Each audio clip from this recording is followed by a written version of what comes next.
Hey everybody, this is Tall. So a while ago, a couple of friends were playing War Thunder, invited me to join them, and I re-downloaded the game, got into it. Haven't played too many battles, but they logged off the day that I made this recording, and I was by myself. Decided to start fooling around with it a little bit. A long time ago, I managed to land a P-25J. Not pretty, but I landed intact on an aircraft carrier. I love the Catalina. It's a beautiful aircraft. I would absolutely love to own one if I could. Turn it into like um, uh, brains giving me a little bit of a stutter here, but I'd love to turn it into like a tour aircraft, an aviation tour aircraft.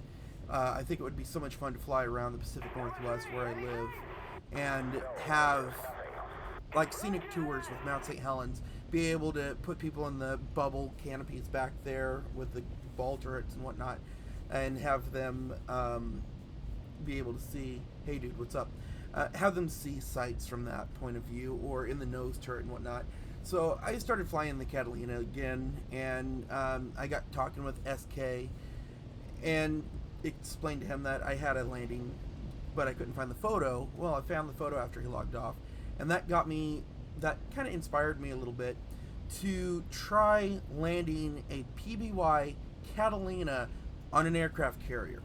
Now, this makes attempt number 5 or 6 for me. So I've already, at this point, landed a couple of times. Attempt number 1, I had too much speed, went off the deck, and the boat ran me over. Thankfully, it didn't kill me. I was just floating there. I had to wait till my plane got repaired. Off I went. Attempt number 2, I landed it, but I damaged my nose gear. Attempt number 3 was decent, and I was able to land, but my starboard wing hit the island and spun me a little over 90 degrees, and so I was stuck facing the tower, and so that kind of stuck. I didn't really start nailing the landings until I moved my indicated airspeed from miles an hour to knots, because that's what I'm flying in my Cessnas at school. So it helped me a lot here. Now, in this aspect, I got myself up to about 1,000 feet, which is just under proper.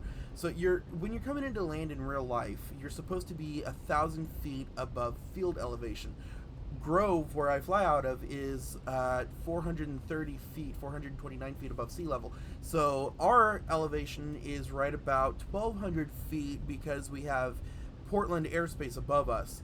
But at this point, I am trying to use my real-world experience to land a Catalina, and so I've already gone through my quote-unquote GUMP checklist.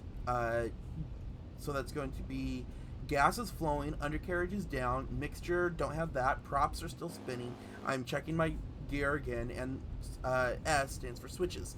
And so when I'm coming down for your downwind, you want to slow it down to 85, 80 knots in a Cessna. Then when you're turning for base, it's going to be about 70, 75, and then final you want 60, 65. But this is a lot bigger bird. This is a lot heavier of an aircraft. So I'm trying to keep my airspeed up slightly, and I am going way too fast in this aspect. Right now, I'm moving a lot faster, but the carrier moves at about 30 knots. So right now I'm only at 60 knots for stopping. I don't have brakes either. I keep forgetting that there's no brakes on this sucker. But I'm coming down at 80 knots. I'm trying to stay to the left, and I'm down. Didn't hit the tower, but I feel like I'm going to go off. I don't have brakes, so I'm just rolling to a stop here. And I'm like, I'm going over, I'm going over, I'm going over. Why didn't I go over? Did I go over? No, wait. Holy crap, we made it. Look at that. Look, holy crap, we got that much room. Just look at how much room we have between our nose gear. I mean, that's like, what, 15 feet? But hey, we made it. We're down. The plane is reusable again. And, you know, worst case scenario, we end up pushing the plane back and taking off. So, hey, I did it. I landed a PBY Catalina on an aircraft carrier. Now just to take off from this point. Thanks for watching, guys. And remember, stay safe. It's crazy out there.